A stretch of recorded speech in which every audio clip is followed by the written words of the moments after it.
Y ellos se divorciaron cuando yo tenía alrededor de unos 10 años aproximadamente, pero antes de eso ya había muchos problemas. Me mandaron a guardar reposo y en eso ya la siguiente cita, pues ya vamos y nos dicen que no hay latidos. Hace unos días fue el Día de la Madre acá en los Estados Unidos. Y bueno, yo soy de Costa Rica, se celebra el 15 de agosto, pero ahora que estoy acá lo voy a celebrar doble. Pero cuando estaba escribiendo como el post típico de la maternidad, haciendo una introspección me di cuenta que realmente yo nunca me imaginé siendo mamá. O sea, como que creciendo sabía que tal vez en algún momento de mi vida me iba a tocar ser mamá, pero no era como el top de mis prioridades conforme fui creciendo. Y creo que eso se debe a muchas razones de mi crianza. Para poner un poco de contexto, yo crecí en un hogar, mis papás se casaron, tuvieron 3 hijos, pero fue un matrimonio bastante difícil. Su relación hasta la fecha es un poco complicada. Y ellos se divorciaron cuando yo tenía alrededor de unos 10 años aproximadamente, pero antes de eso ya había muchos problemas. Entonces, yo creo que al suceder esto, definitivamente yo crecí ya luego con una mamá, por así decirlo, una mamá soltera, que pues en la adolescencia y la universidad y demás, pues tuvo que enfrentarse a sacarnos adelante. Y tal vez esto endureció un poco mi corazón, en el sentido de que yo decía, bueno, los matrimonios fracasan, los hijos no lo son todo, yo quiero ser una mujer exitosa y quiero estudiar, graduarme, tener un alto puesto en una empresa transnacional, ojalá viajar mucho y tal vez en algún momento tenga un compañero de vida, tal vez casarme. Eso sí, creo que siempre lo quise, siempre me vi como casada compartiendo mi vida con alguien, como viajar juntos y hacer como metas juntos, y eso sí, siempre lo soñé. Pero yo dije, bueno, los hijos tal vez vienen en el camino, tal vez sí, tal vez no. Para los que no conocen mi historia, que la voy a contar acá un poco, yo estudié farmacia y cuando yo salí de la universidad, yo salí alrededor de los 21 años aproximadamente, y tenía un novio que fue una locura, en el sentido de que yo lo conocí un viernes, el domingo me pidió que fuéramos novios, yo le dije que sí, y a los 6 meses me pidió que nos casáramos, también le dije que sí, y nos casamos. En eso a mí me sale la oportunidad de irme a trabajar a Guatemala, y yo tomo el riesgo de decir que sí, ¿verdad? Yo voy a la entrevista, me aceptan y yo digo, ok, a pesar de que ya estaba comprometida, pues en ese momento tampoco creía como, tenía esta tonta idea de que, bueno, mi caso y si no funciona, me divorcio, ¿verdad? Muy tonta idea. Entonces, bueno, al final, para hacer la historia larga, corta, yo me casé, me fui casada. Ahorita sigo la historia porque esto es grabar con un toddler. Vamos a ver qué quiere mi bebé. Ya regreso. Listo, seguimos. Tal vez este video no se trata tanto de el divorcio como tal. Si quieren, pues puedo hacer un video del divorcio como tal. Es algo muy complicado, muy difícil. Pero lo que quiero decirles es que en ese momento, pues también en mi primer matrimonio, yo nunca me vi teniendo hijos. También me casé muy joven, entonces yo quería como compartir mi vida con alguien, tener metas en común, viajar y that's it. Quería ascender mi carrera profesional, seguir estudiando, etc. Bueno, eso no funciona, me divorcio y luego renuncio a un trabajo que era bastante importante para mí, que después también les puedo hablar de ese tema, que fue muy difícil ese proceso, porque fue todo en conjunto.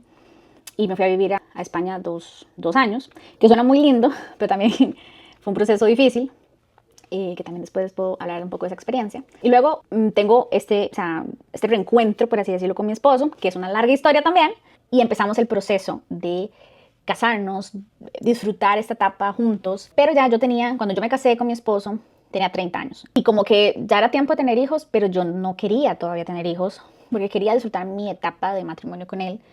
Y así fue. Yo luego, cuando cumplo 33, empiezo en decir, bueno, ok, yo creo que ya estoy lista para ser mamá, por lo menos para empezar a pedir. Y ilusamente pensé que el proceso iba a ser rápido, fácil, que era simplemente dejar de planificar y ya. Y no fue así. Fue bastante complicado, bastante doloroso el proceso. Nosotros nunca tuvimos un diagnóstico de infertilidad como tal, pero no quedé embarazada rápido, como normalmente se queda. Entonces nosotros cumplíamos aniversario de bodas en junio y habíamos planeado un viaje para el Mundial de Rusia. Y nosotros decíamos, bueno, nace ruso, en el sentido que queríamos intentar conociendo en ese viaje. Y ahí empezó un proceso muy duro, muy duro. Yo había dejado de planificar, para que se den una idea, yo había dejado de planificar en diciembre. Y en junio de ese año, o sea, del siguiente año, yo iba a empezar a pedir bebé para desintoxicarme de las pastillas y empezamos simplemente a tener relaciones y confiar en Dios y esperar que en algún momento yo quedara embarazada. Cuando cumplo 11 meses de estar intentando quedar embarazada, yo voy a la cita con mi ginecólogo de rutina y le comento la situación, a lo que él me dice que me va a hacer un proceso para ver si las trompas están, si el conducto de la trompa está como muy cerradito, por así decirlo, que me van a poner un líquido de contraste, etcétera, etcétera. Eso tiene un nombre. salpico, no sé qué. La cuestión es que no sé por qué, ahorita no recuerdo, a mí se me iba a venir la menstruación pronto, o sea, como, digamos, yo fui el martes a la cita y a mí se me tenía que venir el viernes. Entonces me dijo, mira, tranquila, no hay prisa, que se te venga la menstruación, y una vez que se te venga la menstruación, pues ya programamos con el seguro, lara, y hacemos el proceso. Bueno, viernes, sábado, no viene la regla, el domingo yo me hago una prueba de embarazo y resulta que estoy embarazada. Y yo tenía cita con él el lunes porque de por sí ya iba a ser como que ya estábamos en mucha comunicación, vamos a la cita, no sé si era lunes o martes, por ahí. Y bueno, yo tengo un manchado, no es un manchado como grande, pero se había un manchado, entonces digo, obviamente vamos, vemos el saquito formadito y el embrioncito, digamos, y él me dice, bueno, en la primera cita como que no vamos a escuchar aún nada los latidos del corazón, pero vamos a dar chance a la siguiente cita.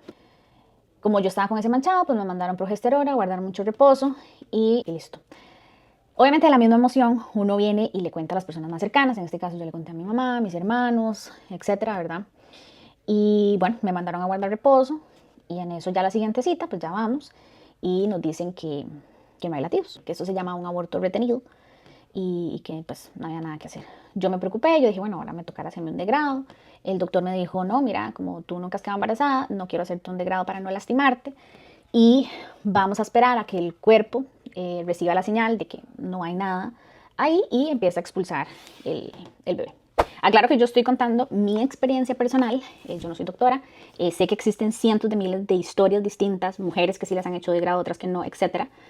Yo estoy contando mi historia, pero también la cuento porque quiero evidenciar esta situación que creo que aunque los abortos son más comunes, la gente habla poco. ¿Verdad? Y bueno, creo que ahora con las redes y demás, poco a poco se habla más, pero sí siento que es algo que se habla poco. Entonces también por eso quería contarlo. Bueno, obviamente yo me acuerdo que cuando el doctor nos dijo, yo quedé como en shock, no reaccioné de ninguna manera, o sea, no lloré en ese momento.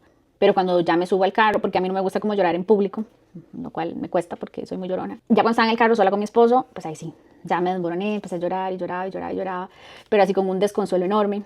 Luego ya llegamos a la casa, tener que decirle a la familia que no, que ya no.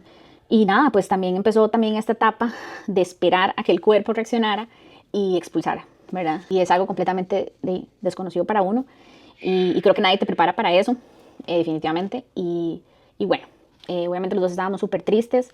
Creo que obviamente el hombre maneja la situación, el duelo, muy diferente a la mujer. Y creo que en mi caso muy personal, creo que esta situación nos unió mucho como pareja, pero también puedo llegar a creer que en otras parejas funcione de forma distinta porque las mujeres y los hombres lo canalizan distinto. Y creo que es importante entender eso, que el otro no va a manejar la situación o las emociones de la misma forma que uno y ser comprensivos y empáticos a eso. Y bueno, la cuestión es que pasaron los días. Yo me acuerdo que nos fuimos a Jacó. Nosotros tenemos un apartamento en la playa, en Costa Rica, en un lugar que se llama Jacó, y nos fuimos para allá a tratar de distraernos. Yo creo que yo tiendo a hacer mucho eso, ahora que lo analizo, como que trato de cambiar de ambiente para que no me pegue tanto las cosas. Mi esposo ya había visto en internet mil cosas, en YouTube mil cosas y demás. Yo no quise ver nada. Lo poco que veía como para entender qué significaba el aborto retenido era escuchar historias también de el doctor me dijo lo mismo y resulta y sucede que nunca expulsé nada y el bebé estaba ahí, a la siguiente cita se escucharon los latidos. Y yo decía, ay Dios mío, ¿será que esa es mi historia también? ¿Será que el bebé sí está y que el doctor se equivocó y por eso no ha expulsado nada? Y como que había entre un sentimiento de esperanza y de desesperanza a la vez, hasta que obviamente empecé a sangrar. El sangrado no fue tan rápido, ¿verdad? O sea, no fue como que me dijeron hoy y mañana empecé a sangrar. No, en ese momento no fue tan rápido. Pasaron sus días, entonces al pasar los días yo pensaba que pues que todavía había algo ahí, ¿no? Que había esperanza. Ya cuando empiezan los dolores, porque si hay dolores, es como un dolor aquí atrás, sí, como abajo. A mí me explican que es como, obviamente como un poco como sentir contracciones. Me imagino que yo nunca he sentido contracciones de verdad, así como de parto, porque mi bebé fue cesárea, pero creo que se sienten, o sea, muy, muy parecidas y creo que las de parto obviamente 5 veces más, pero era algo doloroso, físicamente doloroso. Como una regla 5 veces más fuerte, pero también junto con un dolor atrás, como con pasadas que se llaman, que son como las contracciones, obviamente, y con unas ganas como de ir al baño, pero usted no está yendo al baño. Una sensación un poco extraña. Obviamente astunado todo con todo el sangrado, y mi esposo me cuenta que podía haber tal vez en algún momento que yo fuera al baño o algo, ver algo, porque salía como el embrión. Me imagino que no en todos los casos es así, pero que estuviera atenta y todo. Yo le digo, pero ¿cómo? O sea, ¿cómo hizo usted? Y me dice, sí, es que yo lo vi en internet. Y yo, ay, ¿para qué se pone a ver cosas? Pero bueno, entendamos que cada quien maneja las cosas de diferente manera. Estábamos en un lugar tomando café y tratando como de pasar los días juntos. Pero yo si algo tengo también es eso, como que no me quiero tirar en la cama solo a llorar, obviamente lo hago, pero también siento que hay que levantarse e intentar llevar la normalidad de lo que se pueda llevar. Y estando en el café, ya nos íbamos, me levanto y yo sentí como que algo hizo ¡plup! Entonces yo me quedé así y yo dije, ya me manché toda, ¿verdad? Y le digo a él que se fije, me dice que no, que todo bien, no sé qué, ya nos vamos en carrera, ya yo voy al baño y me bajo todo, ¿verdad? Y en eso veo en la toalla un saquito con el embrión. Y yo me quedo así, ¿verdad? Y yo digo, ¿qué hago? O sea, no lo puedo botar al inodoro, no lo puedo agarrar y echar al basurero, o sea, no, porque es algo que soñé tanto y como una ilusión tan grande que no puedo simplemente, ¡pum!, ¿verdad? Me acuerdo que lo agarré en un papel higiénico, no me juzguen, lo agarré en un papel higiénico y me fui al carro y, bueno, me fui con mi esposo y le conté. Yo le dije, yo creo que ya salió. Me dice, ¿en serio? ¿Y cómo? No sé qué. Entonces le digo, yo, ¿quiere verlo? Y me dice, sí, entonces ya se lo enseño. En ese momento me acuerdo que metimos el papel con el embrión, digamos, en una bolsa Ziploc. Y no nos juzguen, lo metimos en la refri. Porque como estábamos en Jacó, nosotros en ese momento se nos ocurrió que queríamos enterrarlo. Y queríamos enterrarlo en nuestra casa, en el patio. Entonces di como para que no sé, no oliera feo, no sé. No sé en ese momento que estábamos pensando. Entonces lo metimos en una bolsa Ziploc y lo metimos en la refri y luego nos fuimos para la casa. Ese día me acuerdo que todavía mi esposo también yo me había pagado a hacer unos masajes para masajearme un poco el coxis y pues aliviar un poco el dolor y intentar relajarme dentro de todo lo que se pudiera. Y bueno, para no cansar mucho con la historia, ya llegamos después a la casa y nos fuimos atrás al jardín, afuera, hicimos un huequito y ahí lo enterramos. Hicimos un huequito, pusimos la bolsita, lo enterramos, oramos, lloramos, nos despedimos y a ver, yo creo que dentro de todo, yo le doy gracias a Dios que fue así, porque también sé que hay miles de historias diferentes y no todo el mundo puede hacerlo. Y también he tenido otras amigas que me han contado, yo estaba en el gimnasio, no sabía que estaba embarazada y pum, tuve un aborto y se fue en el inodoro, por así decirlo, porque ni siquiera sabía. O personas que les han hecho degrado y pues ahí no hay nada, o sea, no se ve nada.